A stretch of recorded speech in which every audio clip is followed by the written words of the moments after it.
Every day when I wake up in the morning, I see the sky and I think about the things that you've made, all the beauty and your glory is showing, yeah. It never bores me to look at the ocean. The waves are crashing, the water spraying up in my face. I look above and all the seagulls are soaring, yeah. We've got to overcome the darkness so we don't get caught in the middle, between the hopeful and the heartless. So, hello, good day, good morning, I just can't stop smiling, because today is a brand new day, and all the darkness and the pain is just fading behind me. Oh Lord, what a beautiful day.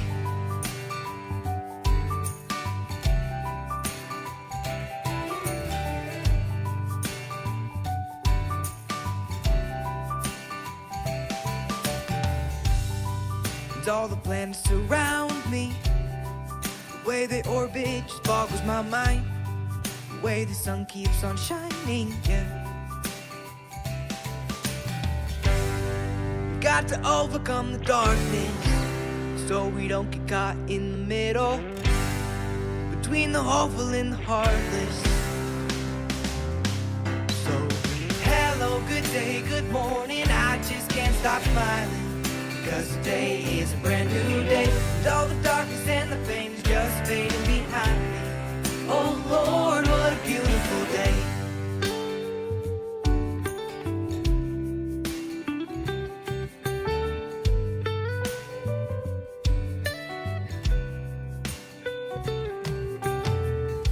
There's nothing to fear, it'll be okay. It's the day that the Lord has made. It's the day that the Lord has made. There's nothing to fear, it'll be okay. It'll be okay. It's the day that the Lord has made. That the Lord has made. It's the day that the Lord has made. That the Lord has made. So, hello, good day, good morning, I just can't stop smiling, because today is a brand new day, and all the darkness and the pain is just fading behind me. Oh Lord, what a beautiful day.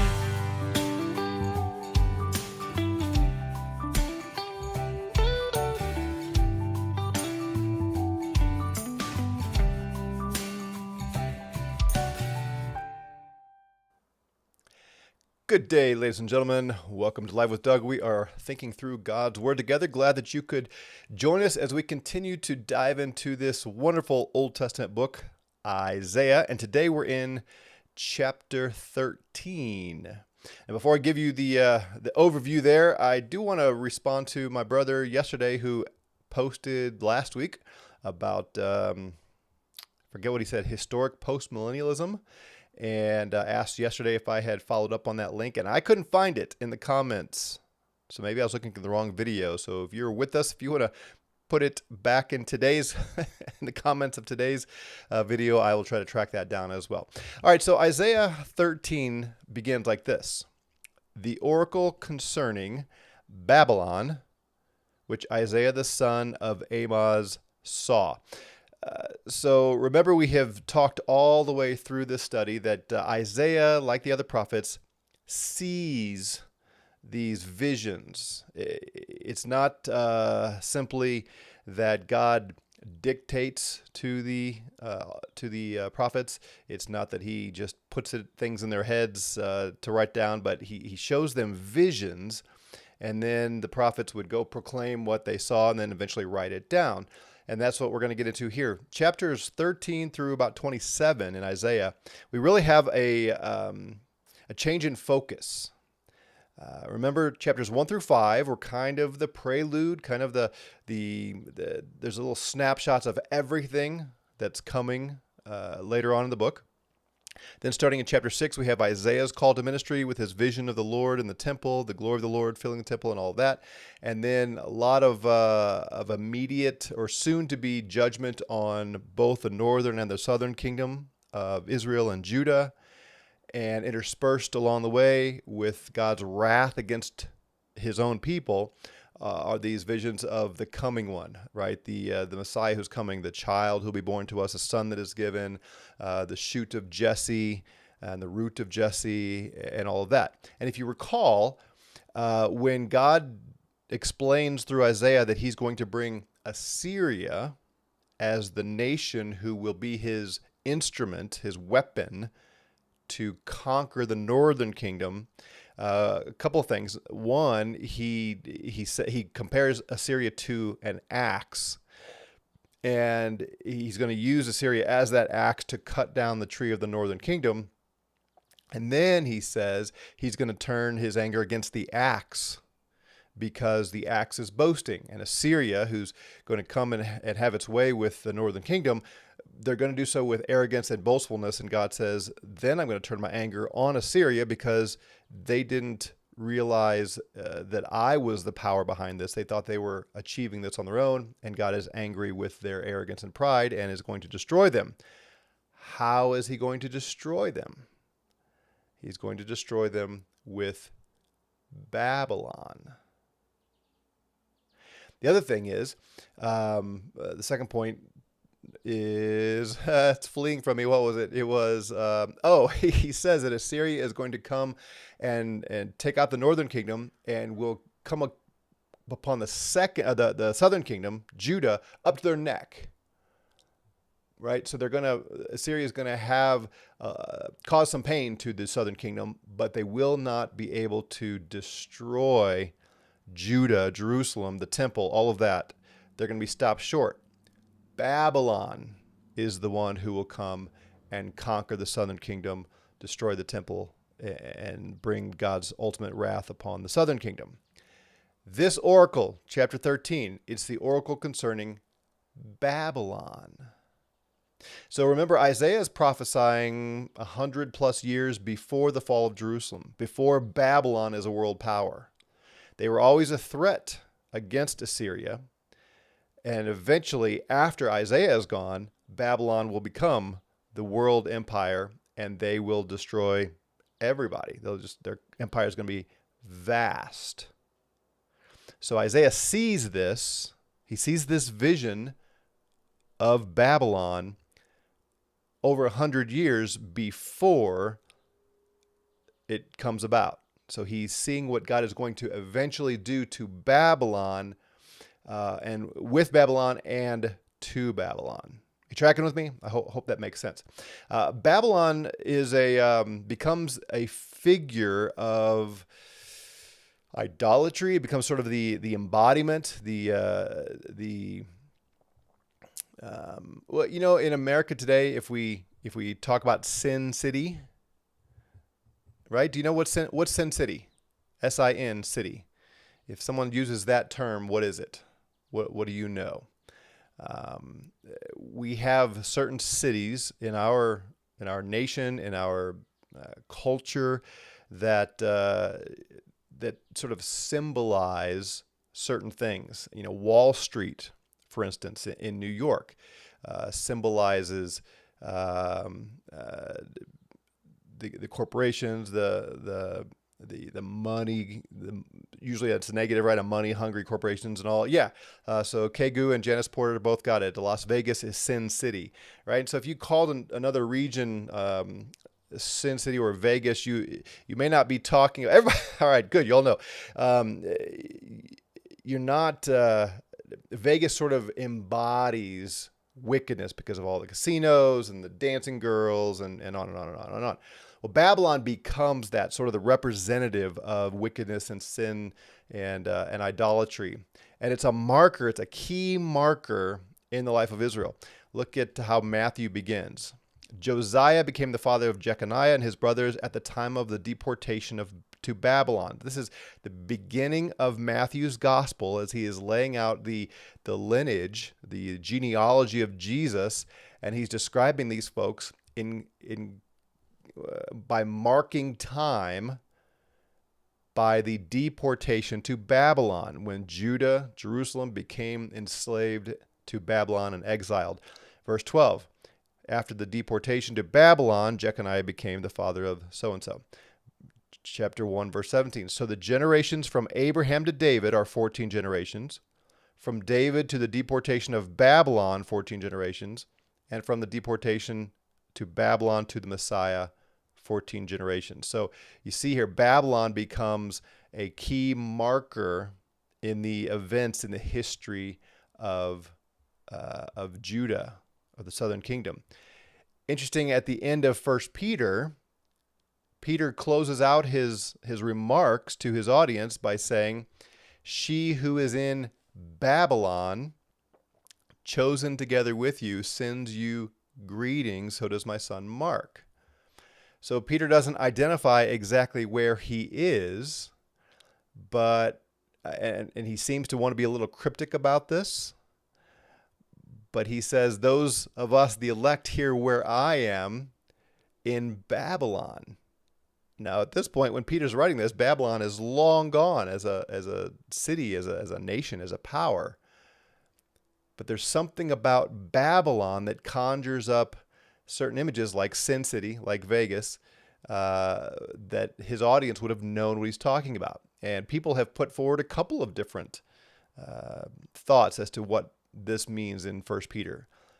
Some think Rome, because Rome was certainly the capital of paganism, capital of the nation that was hostile toward God's people, the Romans, right? And so Babylon being the capital city of Rome. Some think it is Jerusalem, because it appears that, well, I'm kind of getting ahead of myself. In the book of Revelation, this city Babylon is also referred to over and over and over again. And some interpretations see Babylon as God's label of Jerusalem in the book of Revelation, because at the time of the writing of Revelation, Jerusalem has become the center of wickedness and opposition to God's people, because the Jews are turning on Christians.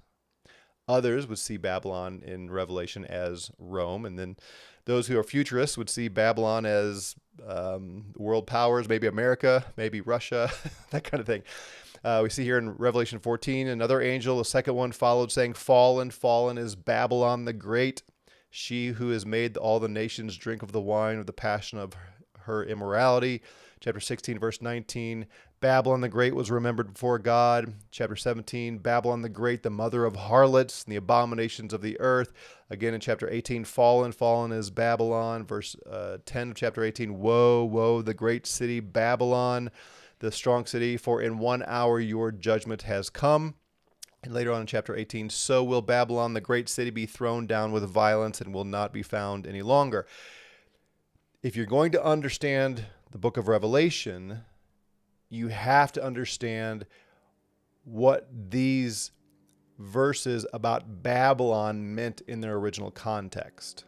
And that's what we're going to see here in Isaiah chapter 13. So our purpose is not to look at Revelation so much, but just realize Babylon was a real city and empire that destroyed the southern kingdom, Jerusalem, Judah, and the temple and all that. But then it becomes sort of this embodiment, this word to describe wickedness and opposition to God's people, and a great city under God's judgment and wrath. So let's get back to Isaiah 13 here and see what Isaiah sees about Babylon that is coming in his future. Lift up a standard on the bare hill. Raise your voice to them. Wave the hand that they may enter the doors of the nobles. So right away we have this vision, this picture of, we saw the shoot of Jesse, the Messiah, that he would be this banner right up on a hill that all the nations would rally around. Same imagery here. Lift up a standard. Clear out this hill, make it bare, strip it of trees and things so that what's on top of it can be clearly seen. Lift up, and that's a plural command to a bunch of people. All y'all lift up, raise up this standard, this flag, this banner on a bare hill so that everyone can see. Raise your voice, call out, cry out, wave the hand, summon that they may enter the doors of the nobles, that they may come through the gates where leaders are. Right? So that's how this vision of Babylon, or concerning Babylon, begins. Well, who are they? Who are the ones that are going to come enter the gates or the doors of the nobles? Verse 3. I, this is God speaking, have commanded my consecrated ones. Now, let me just pause there for a moment. When we think of consecrated ones, right, that's the same word as saints. When we think in the New Testament, for instance, we think of saints as God's people, as the church. But remember, consecration, holiness, sanctification, sainthood, all of those terms mean the same thing, but they don't all refer to the same thing. So at its root, consecration, holiness, sanctification, what it means is to be set apart. To be set apart for the Lord's purpose. So not every consecrated thing or person is someone who loves the Lord and serves the Lord and believes in the Lord. It just means they're set apart by the Lord.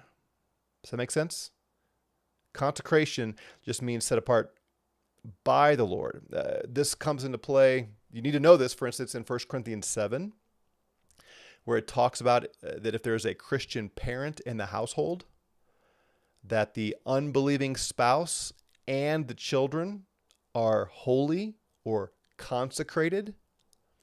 Doesn't mean they are God's people, but they are set apart by God for something. We're not going to take the time now to get into all that, but you just need to know the definitions here. So here God says, I have commanded my consecrated ones. Well, who are they? What have they been set apart for? Let's go on. I have even called my mighty warriors, my proudly exulting ones, or rejoicing ones. That's what exult means, to rejoice, to execute my anger.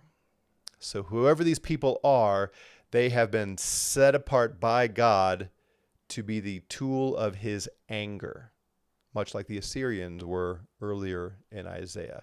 So he's saying here, put this flag, this banner up on the hill, raise your voice, call everyone, summon people to come to the gates of the nobles, the doors of the nobles. I've called, I've commanded these ones that I've set apart, my mighty warriors, to be the ones who will proudly and rejoicing, they will be the instruments who mete out my anger, God says.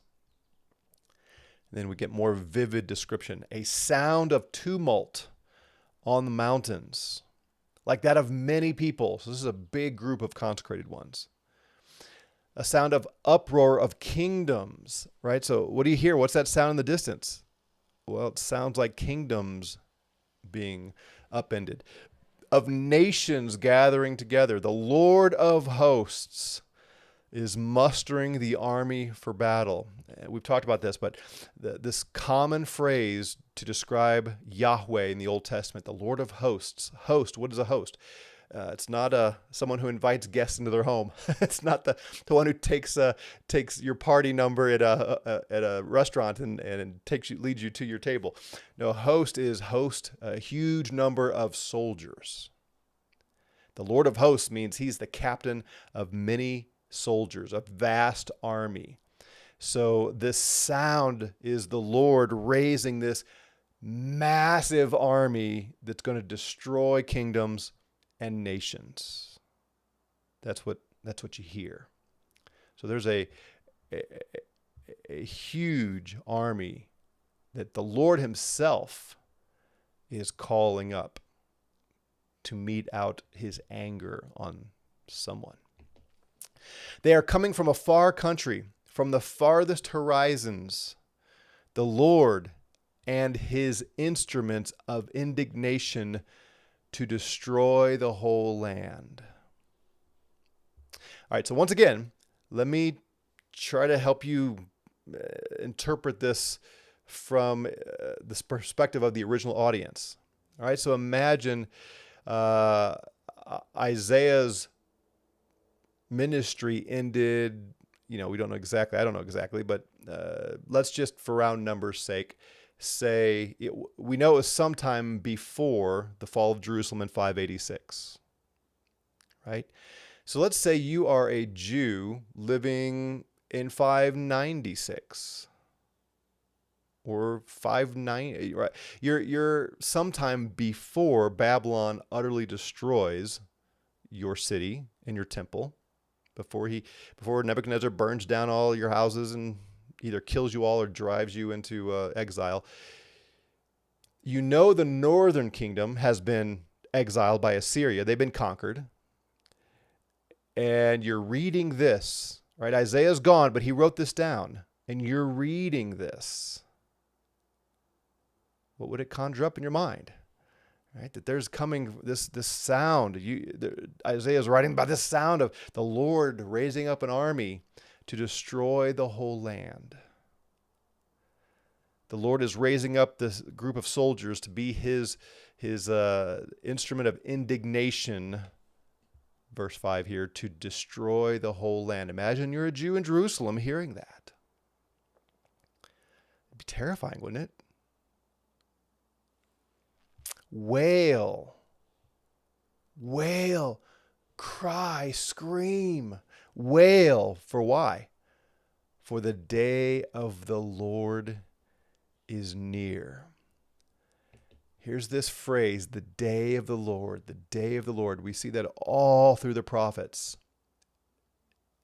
Interestingly, in both Hebrew and Greek, the way grammar works, the way the words work, the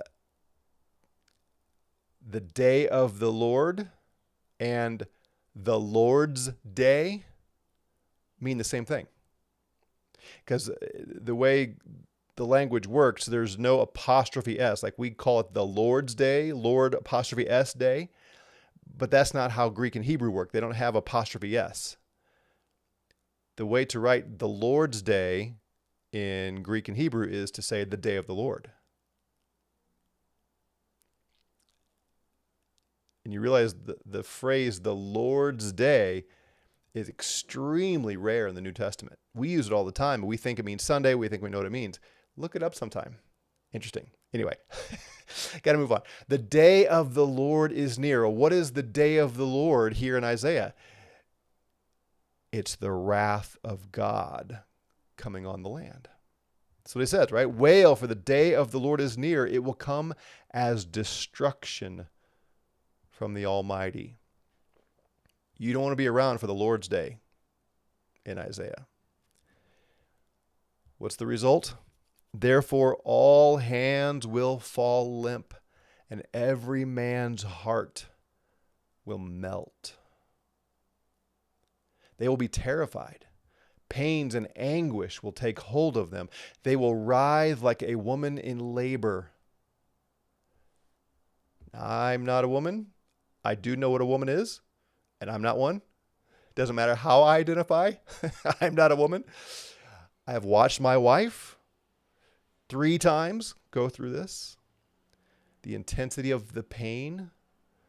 Right now, in my wife's case, that pain led to fruitfulness. That's not the point of the illustration here. No, this is just pain and anguish it's going to be this intense,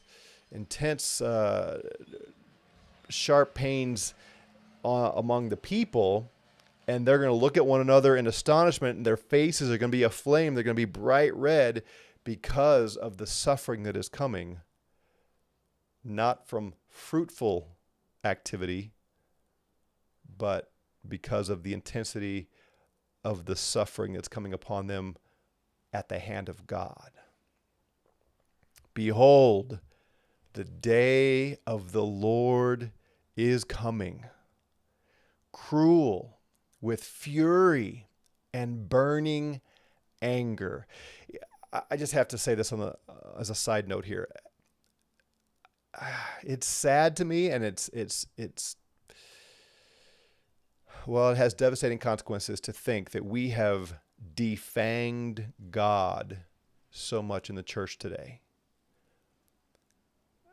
one of the reasons I believe that people do not care about our message of grace and the good news of forgiveness of sin in the gospel is because we really minimize the holiness and the wrath and the anger of God. And so good news is not really good news because we have no concept of the bad news. We always have to let the Bible say what it says. God hates sin, and he is angry and furious at sin and at sinners. And here we have very vivid description of his anger and indignation against the Jewish people because of their wickedness. And he is a God. His day is coming with fury and burning anger. It says it's cruel. It's a cruel day. The day of the Lord. The Lord's day is a cruel day. And what is he going to do? He's going to make the land a desolation. That's an extremely important word in the prophets. Isaiah, Jeremiah, Daniel, which ties into Matthew 24 and Luke 21. The desolation that God predicts for his people, for his city, for Jerusalem. To be desolate, right? It's empty. There's nothing left. God is so furious with his people that he's going to leave very little life, comparatively, left. It's going to be desolate, a day of desolation. And what he's going to do? He's going to exterminate its sinners from it. I mean, exterminate. What do you do when you call an exterminator? Right? You have insects, you have mice, you have whatever these creatures are that you don't want, termites, you don't want them. And so you call an exterminator to terminate them. Right? You want them dead. You want them all out of there. You don't want to leave some termites. You don't leave a few mice around. You want them all gone. Spiders, whatever it is, you want them out of there. That's the language that Isaiah uses to describe what God is going to do to the land, his land. He's going to exterminate sinners from it. Why? Interesting. It starts with the word for here. For the stars of heaven and their constellations will not flash forth their light. The sun will be dark when it rises, and the moon will not shed its light. Thus I will punish the world for its evil, and the wicked for their iniquity. I will also put an end to the arrogance of the proud, and abase the haughtiness of the ruthless. I will make mortal man scarcer than pure gold, and mankind than the gold of Ophir. Therefore I will make the heavens tremble, and the earth will be shaken from its place at the fury of the Lord of hosts in the day of his burning anger. Now, as we wrap up today, I want to call attention here. If you were with us in the What About Israel, I think is what we called the series on Romans 9 through 11, which led us into a study of the Olivet Discourse. And we did come to this passage and others in Isaiah and Daniel to kind of see why Paul was grabbing some of the language he did and what the prediction of Jesus himself was about Jerusalem. Well, I made this point, but I want to draw your attention to it again for those of you who weren't with us, or even if you were, to make sure you get this, because this is just not, we don't see this as clearly as we should as we study the Bible. But notice this: when God brings the day, his day, to destroy the land, to make it desolate and all that, this is the kind of language he uses. Stars and their constellations, their lights will be shut off. You won't see the lights of the stars. You won't see the light of the sun. The sun will be dark when it rises. The moon will not shed its light. So you see a day of darkness, and this phrase of darkness all throughout the prophets. When God's judgment, when his wrath is coming, it's described as darkness, darkness, darkness. I don't think it's an accident that when Jesus is on the cross at high noon, the whole land is dark. I think that's to symbolize the day of the Lord coming upon Jesus, because he's bearing our sin. But we'll leave that for another time. So it's all this darkness, and the sun, moon, stars, all dark, right? And then in verse 13, I will make the heavens tremble and the earth will be shaken from its place. Now, think about that for a minute. If the sun, moon, and stars actually stopped shining, what would that mean for life on earth? How do heavens tremble? It says the earth will be shaken from its place. If that means truly the globe that we live on is shaken, what would happen? Right? We would all be destroyed. Those are not literal. Those are communicating something about God's wrath on his people. Matthew 24, which people quote all the time to say when Jesus comes back, he's going to do all of these things in the heavens and on the earth and all this. No, that's not the point. Matthew 24, look, immediately after the tribulation of those days, the sun will be darkened. The moon will not give its light. The stars will fall from the sky, and the powers of the heavens will be shaken. Those cannot be literal, because if that happened, everyone dies. This is Jesus taking terminology from Isaiah 13 and other places where we are told what God is doing. He's going to destroy Babylon. We'll see that tomorrow as we continue on through this passage. He's using all of these astronomical perturbations to describe his judgment upon nations on earth. Well, Jesus is going to borrow that language and apply it to the destruction of Jerusalem in 70 AD. That's the whole context of Matthew 24. Remember, the disciples point out the temple, and Jesus says, oh yeah, you think the temple is impressive? I tell you, within a generation, not one stone will be left on another. And then he quotes this, the sun darkened, the moon will not give its light, and so on, as grabbing this Old Testament imagery to describe God's wrath on the land. So we need to learn how to read this. We need to learn how to think through these things and not get caught up that the earth is actually going to be shaken. At least that's not what Jesus is talking about in Matthew 24.